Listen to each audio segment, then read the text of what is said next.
Hoy Crisálida se une a la celebración del Día del Idioma. Muy buenos días para todos, amigos y seguidores de Crisálida. Me voy a permitir leer una frase que está en un letrero de entrada oficial al pueblo de Aracataca.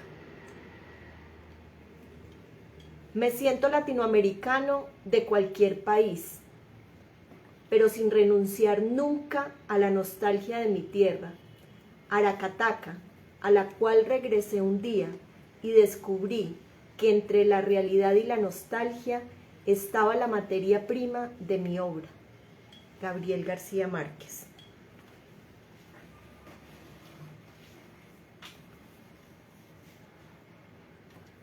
Muchos años después, frente al pelotón de fusilamiento, el coronel Aureliano Buendía había de recordar aquella tarde remota en que su padre lo llevó a conocer el hielo.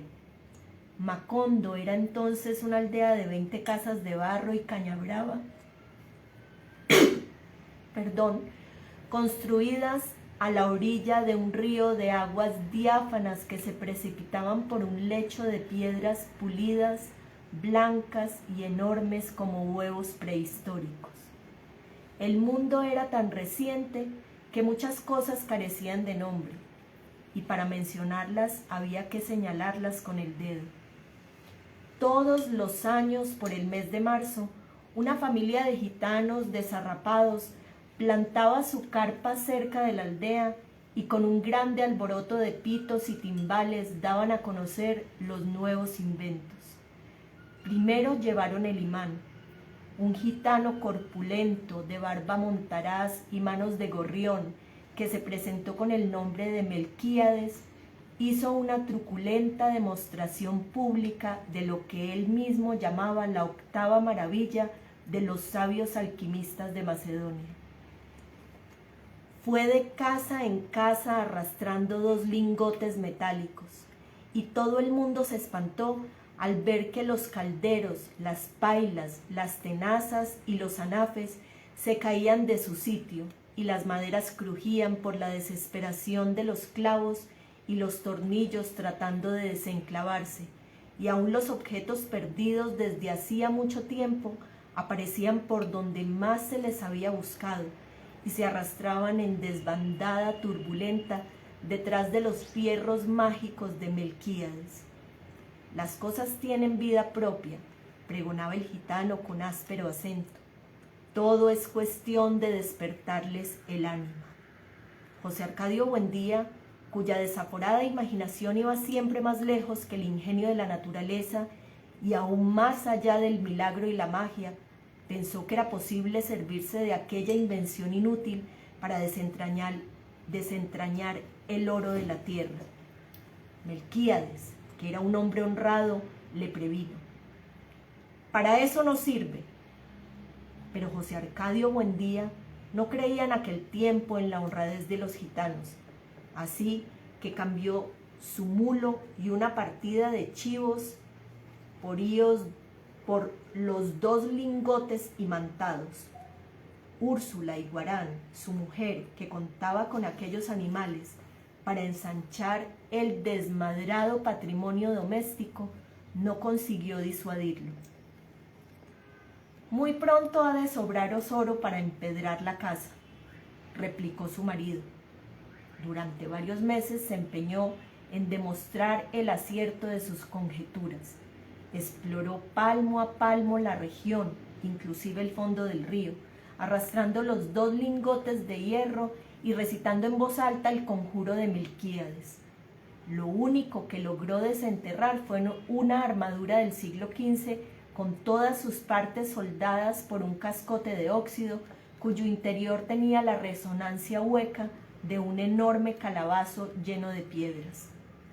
Cuando José Arcadio Buendía y los 4 hombres de su expedición lograron desarticular la armadura, encontraron dentro un esqueleto calcificado que que llevaba colgado en el cuello un relicario de cobre con un rizo de mujer. En marzo volvieron los gitanos. Esta vez llevaban un catalejo y una lupa del tamaño de un tambor que exhibieron como el último descubrimiento de los judíos de Ámsterdam.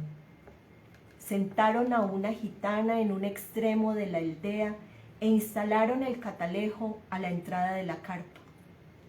Mediante el pago de 5 reales, la gente se asomaba al catalejo y veía a la gitana al alcance de su mano. La ciencia ha eliminado las distancias, pregonaba Melquíades. Dentro de poco, el hombre podrá ver lo que le ocurre en cualquier lugar de la tierra sin moverse de su casa.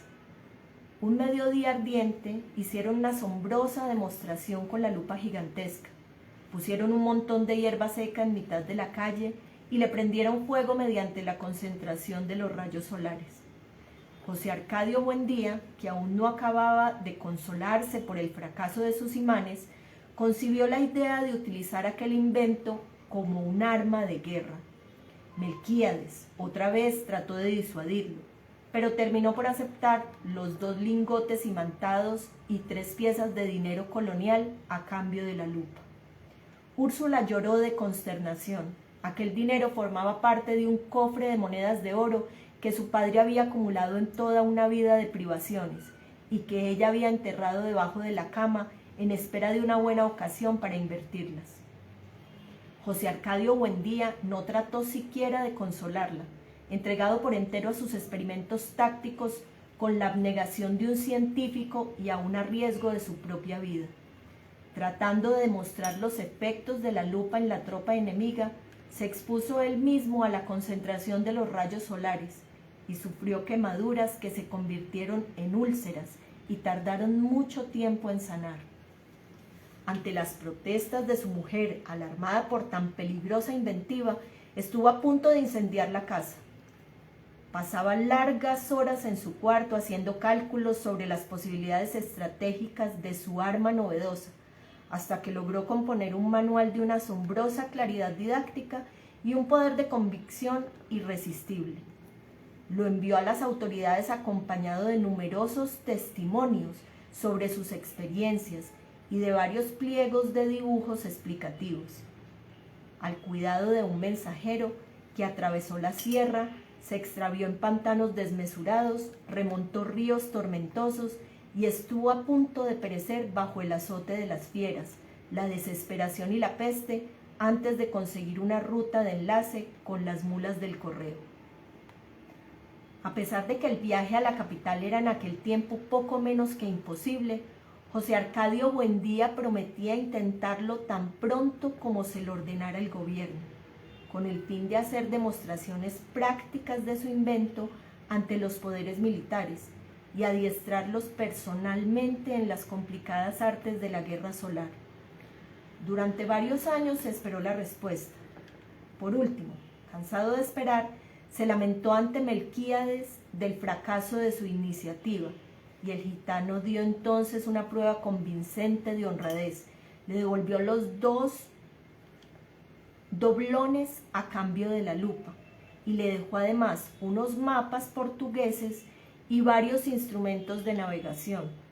De su puño y letra escribió una apretada síntesis de los estudios del monje Hermann, que dejó a su disposición para que pudiera servirse del astrolabio, la brújula y el sextante. José Arcadio Buendía pasó los largos meses de lluvia encerrado en un cuartito que construyó en el fondo de la casa para que nadie perturbara sus experimentos.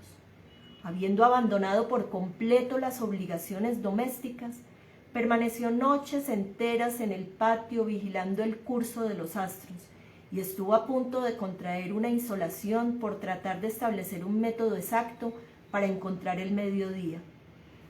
Cuando se hizo experto en el uso y manejo de sus instrumentos, tuvo una noción del espacio que le permitió navegar por mares incógnitos, visitar territorios deshabitados y trabar relación con seres espléndidos sin necesidad de abandonar su gabinete.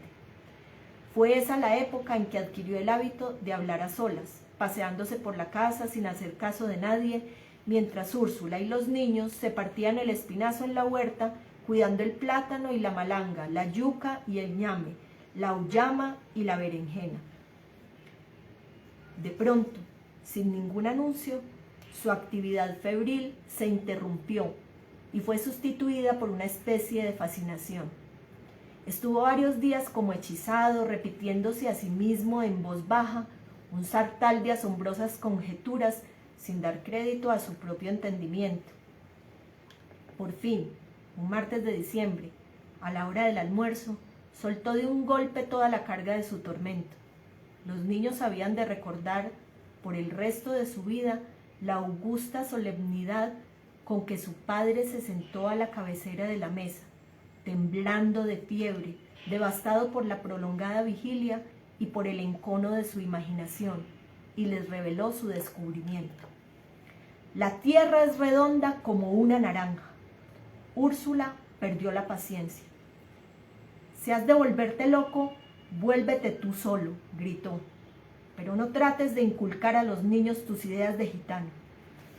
José Arcadio Buendía, impasible, no se dejó amedrentar por la desesperación de su mujer, que en un rapto de cólera le destrozó el astrolabio contra el suelo. Construyó otro, reunió en el cuartito a los hombres del pueblo y les demostró, con teorías que para todos resultaban incomprensibles, la posibilidad de regresar al punto de partida navegando siempre hacia el oriente. Toda la aldea estaba convencida de que José Arcadio Buendía había perdido el juicio cuando llegó Melquíades a poner las cosas en su punto. Exaltó en público la inteligencia de aquel hombre que por pura especulación astronómica había construido una teoría ya comprobada en la práctica, aunque desconocida hasta entonces en Macondo, y como una prueba de su admiración, le hizo un regalo que había de ejercer una influencia terminante en el futuro de la aldea, un laboratorio de alquimia. Para esa época, Melquíades había envejecido con una rapidez asombrosa. En sus primeros viajes parecía tener la misma edad de José Arcadio Buendía, pero mientras éste conservaba su fuerza descomunal que le permitía derribar un caballo agarrándolo por las orejas, el gitano parecía estragado por una dolencia tenaz. Era en realidad el resultado de múltiples y raras enfermedades contraídas en sus incontables viajes alrededor del mundo. Según él mismo le contó a José Arcadio Buendía mientras lo ayudaba a montar el laboratorio, la muerte lo seguía a todas partes, husmeándole los pantalones, pero sin decidirse a darle el zarpazo final. Era un fugitivo de cuantas plagas y catástrofes habían flagelado al género humano. Sobrevivió a la pelagra en Persia, al escorbuto en el archipiélago de Malasia, a la lepra en Alejandría, al beriberi en el Japón, a la peste bubónica en Madagascar, al terremoto de Sicilia y a un naufragio multitudinario en el estrecho de Magallanes. Aquel ser prodigioso que decía poseer las claves de Nostradamus era un hombre lúgubre, envuelto en un aura triste, con una mirada asiática que parecía conocer el otro lado de las cosas. Usaba un sombrero grande y negro, como las alas extendidas de un cuervo, y un chaleco de terciopelo patinado por el verdín de los siglos. Pero a pesar de su inmensa sabiduría y de su ámbito misterioso, tenía un peso humano, una condición terrestre que lo mantenía enredado en los minúsculos problemas de la vida cotidiana. Se quejaba de dolencias de viejo, sufría por los más insignificantes percances económicos y había dejado de reír desde hacía mucho tiempo porque el escorbuto le había arrancado los dientes. El sofocante mediodía en que reveló sus secretos, José Arcadio Buendía tuvo la certidumbre de que aquel era el principio de una grande amistad. Los niños se asombraron con sus relatos fantásticos.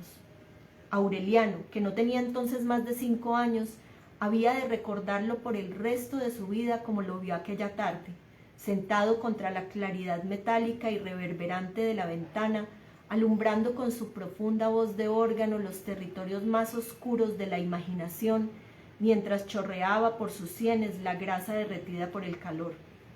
José Arcadio, su hermano mayor, había de transmitir aquella imagen maravillosa como un recuerdo hereditario a toda su descendencia. Úrsula, en cambio, conservó un mal recuerdo de aquella visita, porque entró al cuarto en el momento en que Melquíades rompió por distracción un frasco de bicloruro de mercurio. «Es el olor del demonio», dijo ella. «En absoluto», corrigió Melquíades. «Está comprobado que el demonio tiene propiedades sulfúricas, y esto no es más que un poco de Solimán». Siempre didáctico, hizo una sabia exposición sobre las virtudes diabólicas del cinabrio, pero Úrsula no le hizo caso, sino que se llevó los niños a rezar. Aquel olor mordiente quedaría para siempre en su memoria, vinculado al recuerdo de Melquíades. El rudimentario laboratorio, sin contar una profusión de cazuelas, embudos, retortas, filtros y coladores, estaba compuesto por un atanor primitivo, una probeta de cristal de cuello largo y angosto, imitación del huevo filosófico, y un destilador construido por los propios gitanos según las descripciones modernas. Del alambique de 3 brazos de María la Judía. Además de estas cosas, Melquíades dejó muestras de los 7 metales correspondientes a los 7 planetas, las fórmulas de Moisés y Zósimo para el doblado del oro, y una serie de apuntes y dibujos sobre los procesos del gran magisterio que permitían a quien supiera interpretarlos intentar la fabricación de la piedra filosofal. Seducido por la simplicidad de las fórmulas para doblar el oro, José Arcadio Buendía cortejó a Úrsula durante varias semanas para que le permitiera desenterrar sus monedas coloniales y aumentarlas tantas veces como era posible subdividir el azogue. Úrsula cedió, como ocurría siempre, ante la inquebrantable obstinación de su marido. Entonces José Arcadio Buendía echó 30 doblones en una cazuela y los fundió con raspadura de cobre, oro-pimente, azufre y plomo. Puso a hervir todo a fuego vivo en un caldero de aceite de ricino hasta obtener un jarabe espeso y pestilente, más parecido al caramelo vulgar que al oro magnífico. En azarosos y desesperados procesos de destilación, fundida con los 7 metales planetarios, trabajada con el mercurio hermético y el vitriolo de Chipre y vuelta a cocer en manteca de cerdo a falta de aceite de rábano, la preciosa herencia de Úrsula quedó reducida a un chicharrón carbonizado que no pudo ser desprendido del fondo del caldero. Cuando volvieron los gitanos, Úrsula había predispuesto contra ellos a toda la población, pero la curiosidad pudo más que el temor, porque aquella vez los gitanos recorrieron la aldea haciendo un ruido ensordecedor con toda clase de instrumentos músicos, mientras el pregonero anunciaba la exhibición del más fabuloso hallazgo de los naciancenos. De modo que todo el mundo se fue a la carpa y mediante el pago de 1 centavo vieron a un Melquíades juvenil, repuesto, desarrugado, con una dentadura nueva y radiante. Quienes recordaban sus encías destruidas por el escorbuto, sus mejillas flácidas y sus labios marchitos, se estremecieron de pavor ante aquella prueba terminante de los poderes sobrenaturales del gitano. El pavor se convirtió en pánico cuando Melquíades se sacó los dientes intactos, engastados en las encías, y se los mostró al público por un instante fugaz en que volvió a ser el mismo hombre decrépito de los años anteriores, y se los puso otra vez y sonrió de nuevo con un dominio pleno de su juventud restaurada. Hasta el propio José Arcadio Buendía consideró que los conocimientos de Melquíades habían llegado a extremos intolerables, pero experimentó un saludable alborozo cuando el gitano le explicó a solas el mecanismo de su dentadura postiza. Aquello le pareció a la vez tan sencillo y prodigioso que de la noche a la mañana perdió todo interés en las investigaciones de alquimia. Sufrió una nueva crisis de mal humor, no volvió a comer en forma regular y se pasaba el día dando vueltas por la casa. En el mundo están ocurriendo cosas increíbles, le decía a Úrsula. Ahí mismo, al otro lado del río, hay toda clase de aparatos mágicos mientras nosotros seguimos viviendo como los burros. Quienes lo conocían desde los tiempos de la fundación de Macondo se asombraban de cuánto había cambiado bajo la influencia de Melquíades. Al principio, José Arcadio Buendía era una especie de patriarca juvenil que daba instrucciones para la siembra y consejos para la crianza de niños y animales, y colaboraba con todos, aún en el trabajo físico, para la buena marcha de la comunidad. Puesto que su casa fue desde el primer momento la mejor de la aldea, las otras fueron arregladas a su imagen y semejanza.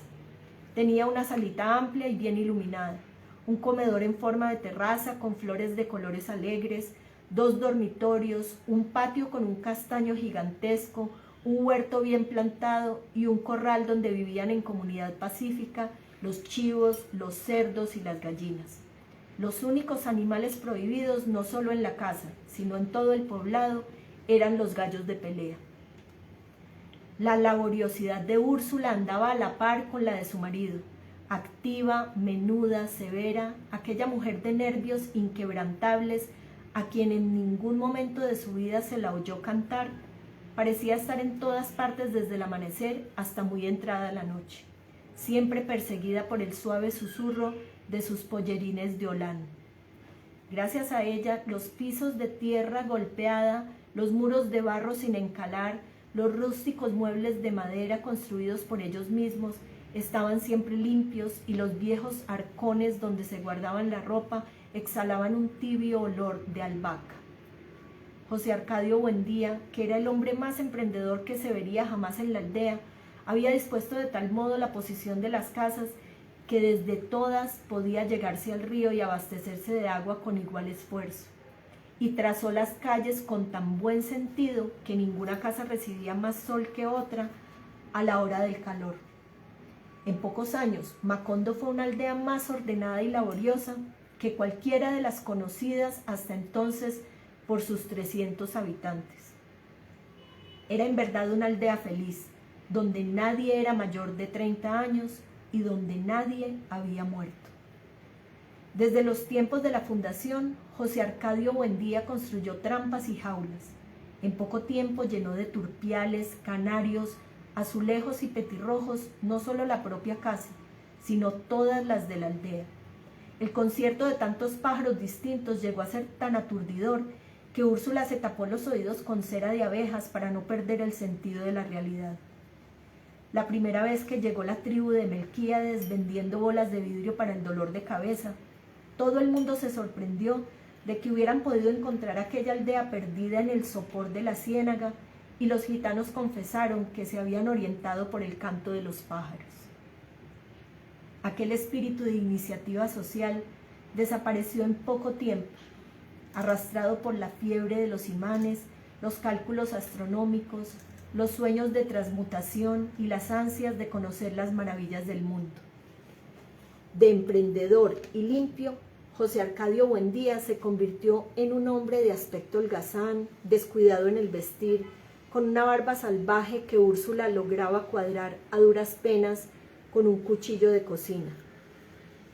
No faltó quien lo considerara víctima de algún extraño sortilegio, pero hasta los más convencidos de su locura abandonaron trabajo y familias para seguirlo, cuando se echó al hombro sus herramientas de desmontar y pidió el concurso de todos para abrir una trocha que pusiera a Macondo en contacto con los grandes inventos. José Arcadio Buendía ignoraba por completo la geografía de la región. Sabía que hacia el oriente estaba la Sierra Impenetrable y al otro lado de la sierra la antigua ciudad de Riohacha, donde en épocas pasadas, según le había contado el primer Aureliano Buendía, su abuelo, Sir Francis Drake, se daba al deporte de cazar caimanes a cañonazos que luego hacía remendar y rellenar de paja para llevárselos a la reina Isabel. En su juventud, él y sus hombres con mujeres y niños y animales y toda clase de seres domésticos atravesaron la sierra buscando una salida al mar, y al cabo de 26 meses desistieron de la empresa y fundaron a Macondo para no tener que emprender el camino de regreso. Era pues una ruta que no le interesaba, porque solo podía conducirlo al pasado. Al sur estaban los pantanos, cubiertos de una eterna nata vegetal, y el vasto universo de la Ciénaga Grande que, según testimonio de los gitanos, carecía de límites. La Ciénaga Grande se confundía al occidente con una extensión acuática sin horizontes, donde había cetáceos de piel delicada con cabeza y torso de mujer que perdían a los navegantes con el hechizo de sus tetas descomunales. Los gitanos navegaban 6 meses por esa ruta antes de alcanzar el cinturón de tierra firme por donde pasaban las mulas del correo. De acuerdo con los cálculos de José Arcadio Buendía, la única posibilidad de contacto con la civilización era la ruta del norte, de modo que dotó de herramientas de desmonte y armas de cacería a los mismos hombres que lo acompañaron en la fundación de Macondo. Echó en una mochila sus instrumentos de orientación y sus mapas y emprendió la temeraria aventura. Los primeros días no encontraron un obstáculo apreciable. Descendieron por la pedregosa ribera del río hasta el lugar en que años antes habían encontrado la armadura del guerrero, y allí penetraron al bosque por un sendero de naranjos silvestres. Al término de la primera semana, mataron y asaron un venado, pero se conformaron con comer la mitad y salar el resto para los próximos días. Trataban de aplazar con esa precaución la necesidad de seguir comiendo guacamayas, cuya carne azul tenía un áspero sabor de almizcle. Luego, durante más de 10 días no volvieron a ver el sol. El suelo se volvió blando y húmedo, como ceniza volcánica, y la vegetación fue cada vez más insidiosa y se hicieron cada vez más lejanos los gritos de los pájaros y la bullaranga de los monos, y el mundo se volvió triste para siempre. Los hombres de la expedición se sintieron abrumados por sus recuerdos más antiguos en aquel paraíso de humedad y silencio, anterior al pecado original, donde las botas se hundían en pozos de aceites humeantes y los machetes destrozaban lirios sangrientos y salamandras doradas. Durante una semana, casi sin hablar, avanzaron como sonámbulos por un universo de pesadumbre, alumbrados apenas por una tenue reverberación de insectos luminosos y con los pulmones agobiados por un sofocante olor de sangre. No podían regresar porque la trocha que iban abriendo a su paso se volvía a cerrar en poco tiempo con una vegetación nueva que casi veían crecer ante sus ojos. No importa, decía José Arcadio Buendía, lo esencial es no perder la orientación. Siempre pendiente de la brújula, siguió guiando a sus hombres hacia el norte invisible hasta que lograron salir de la región encantada. Era una noche densa, sin estrellas, pero la oscuridad estaba impregnada por un aire nuevo y limpio. Agotados por la prolongada travesía, colgaron las hamacas y durmieron a fondo por primera vez en 2 semanas. Cuando despertaron, ya con el sol alto, se quedaron pasmados de fascinación. Frente a ellos, rodeados de lechos y palmeras, blanco y polvoriento en la silenciosa luz de la mañana, estaba un enorme galeón español. Ligeramente volteado estribor, de su arboladura intacta colgaban las piltrafas escuálidas del velamen entre jarcias adornadas de orquídeas. El casco, cubierto con una tersa coraza de rémora petrificada y musgo tierno, estaba firmemente enclavado en un suelo de piedras. Toda la estructura parecía ocupar un ámbito propio, un espacio de soledad y de olvido, vedado a los vicios del tiempo y a las costumbres de los pájaros. En el interior, que los expedicionarios exploraron con un fervor sigiloso, no había nada más que un apretado bosque de flores. El hallazgo del galeón, indicio de la proximidad del mar, quebrantó el ímpetu de José Arcadio Buendía. Consideraba como una burla de su travieso destino haber buscado el mar sin encontrarlo, al precio de sacrificios y penalidades sin cuento, y haberlo encontrado entonces sin buscarlo, atravesado en su camino como un obstáculo insalvable. Muchos años después, el coronel Aureliano Buendía volvió a atravesar la región cuando era ya una ruta regular del correo, y lo único que encontró de la nave fue el costillar carbonizado en medio de un campo de amapolas. Solo entonces, convencido de que aquella historia no había sido un engendro de la imaginación de su padre, se preguntó cómo había podido el galeón adentrarse hasta ese punto en tierra firme. Pero José Arcadio Buendía no se planteó esa inquietud cuando encontró el mar, al cabo de otros 4 días de viaje, a 12 kilómetros de distancia del galeón. Sus sueños terminaban frente a ese mar color de ceniza, espumoso y sucio, que no merecía los riesgos y sacrificios de su aventura. ¡Carajo!, gritó. Macondo está rodeado de agua por todas partes.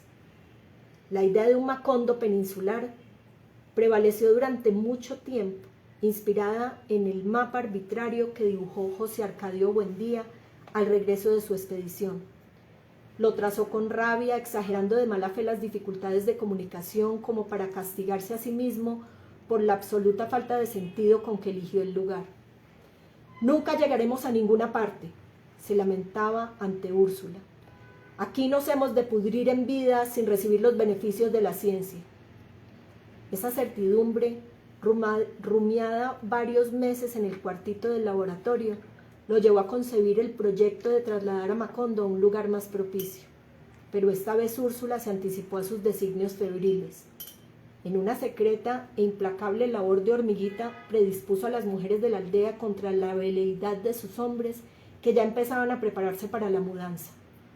José Arcadio Buendía no supo en qué momento ni en virtud de qué fuerzas adversas sus planes se fueron enredando en una maraña de pretextos, contratiempos y evasivas hasta convertirse en pura y simple ilusión.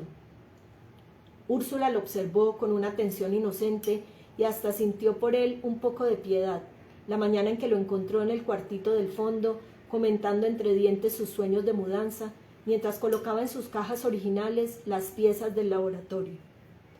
Lo dejó terminar, lo dejó clavar las cajas y poner sus iniciales encima con un hisopo entintado, sin hacerle ningún reproche, pero sabiendo ya que él sabía, porque se lo oyó decir en sus sordos monólogos, que los hombres del pueblo no lo secundarían en su empresa. Solo cuando empezó a desmontar la puerta del cuartito, Úrsula se atrevió a preguntarle por qué lo hacía, y él le contestó con una cierta amargura: «Puesto que nadie quiere irse, nos iremos solos». Úrsula no se alteró. «No nos iremos», dijo. «Aquí nos quedamos porque aquí hemos tenido un hijo». «Todavía no tenemos un muerto», dijo él. «Uno no es de ninguna parte mientras no tenga un muerto bajo la tierra». Úrsula replicó con una suave firmeza: «Si es necesario que yo me muera para que se queden aquí, me muero». José Arcadio Buendía no creyó que fuera tan rígida la voluntad de su mujer. Trató de seducirla con el hechizo de su fantasía, con la promesa de un mundo prodigioso, donde bastaba con echar unos líquidos mágicos en la tierra para que las plantas dieran frutos a voluntad del hombre, y donde se vendían a precio de baratillo toda clase de aparatos para el dolor. Pero Úrsula fue insensible a su clarividencia. «En vez de andar pensando en tus alocadas novelerías, debes ocuparte de tus hijos», replicó. «Míralos cómo están, abandonados a la buena de Dios, igual que los burros». José Arcadio Buendía tomó al pie de la letra las palabras de su mujer, miró a través de la ventana y vio a los 2 niños descalzos en la huerta soleada, y tuvo la impresión de que solo en aquel instante habían empezado a existir, concebidos por el conjuro de Úrsula. Algo ocurrió entonces en su interior, algo misterioso y definitivo que lo desarraigó de su tiempo actual y lo llevó a la deriva por una región inexplorada de los recuerdos. Mientras Úrsula seguía barriendo la casa, que ahora estaba segura de no abandonar en el resto de su vida, él permaneció contemplando a los niños con mirada absorta hasta que los ojos se le humedecieron y se los secó con el dorso de la mano, y exhaló un hondo suspiro de resignación. «Bueno», dijo, diles que vengan a ayudarme a sacar las cosas de los cajones. José Arcadio, el mayor de los niños, había cumplido 14 años. Tenía la cabeza cuadrada, el pelo hirsuto y el carácter voluntarioso de su padre. Aunque llevaba el mismo impulso de crecimiento y fortaleza física, ya desde entonces era evidente que carecía de imaginación. Fue concebido y dado a luz durante la penosa travesía de la sierra, antes de la fundación de Macondo, y sus padres dieron gracias al cielo al comprobar que no tenía ningún órgano de animal. Aureliano, el primer ser humano que nació en Macondo, iba a cumplir 6 años en marzo. Era silencioso y retraído. Había llorado en el vientre de su madre y nació con los ojos abiertos. Mientras le cortaban el ombligo, movía la cabeza de un lado a otro, reconociendo las cosas del cuarto, y examinaba el rostro de la gente con una curiosidad sin asombro. Luego, indiferente a quienes se acercaban a conocerlo, mantuvo la atención concentrada en el techo de palma, que parecía a punto de derrumbarse bajo la tremenda presión de la lluvia. Úrsula no volvió a acordarse de la intensidad de esa mirada hasta un día en que el pequeño Aureliano, a la edad de 3 años, entró a la cocina en el momento en que ella retiraba del fogón y ponía en la mesa una olla de caldo hirviendo. El niño, perplejo en la puerta, dijo: «¡Se va a caer!». La olla estaba bien puesta en el centro de la mesa, pero tan pronto como el niño hizo el anuncio, inició un movimiento irrevocable hacia el borde, como impulsada por un dinamismo interior, y se despedazó en el suelo. Úrsula, alarmada, le contó el episodio a su marido, pero éste lo interpretó como un fenómeno natural. Así fue siempre, ajeno a la existencia de sus hijos, en parte porque consideraba la infancia como un período de insuficiencia mental, y en parte porque siempre estaba demasiado absorto en sus propias especulaciones quiméricas. Pero desde la tarde en que llamó a los niños para que lo ayudaran a desempacar las cosas del laboratorio, les dedicó sus horas mejores. En el cuartito apartado, cuyas paredes se fueron llenando poco a poco de mapas inverosímiles y gráficos fabulosos, les enseñó a leer y escribir y a sacar cuentas, y les habló de las maravillas del mundo, no solo hasta donde le alcanzaban sus conocimientos, sino forzando a extremos increíbles los límites de su imaginación.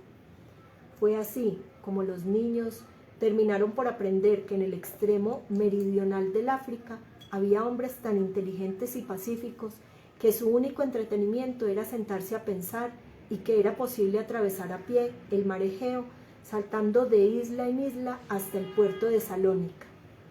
Aquellas alucinantes sesiones quedaron de tal modo impresas en la memoria de los niños que muchos años más tarde, un segundo antes de que el oficial de los ejércitos regulares diera la orden de fuego al pelotón de fusilamiento, el coronel Aureliano Buendía volvió a vivir la tibia tarde de marzo en que su padre interrumpió la lección de física y se quedó fascinado, con la mano en el aire y los ojos inmóviles, oyendo a la distancia los pífanos y tambores y sonajas de los gitanos que una vez más llegaban a la aldea, pregonando el último y asombroso descubrimiento de los sabios de Memphis.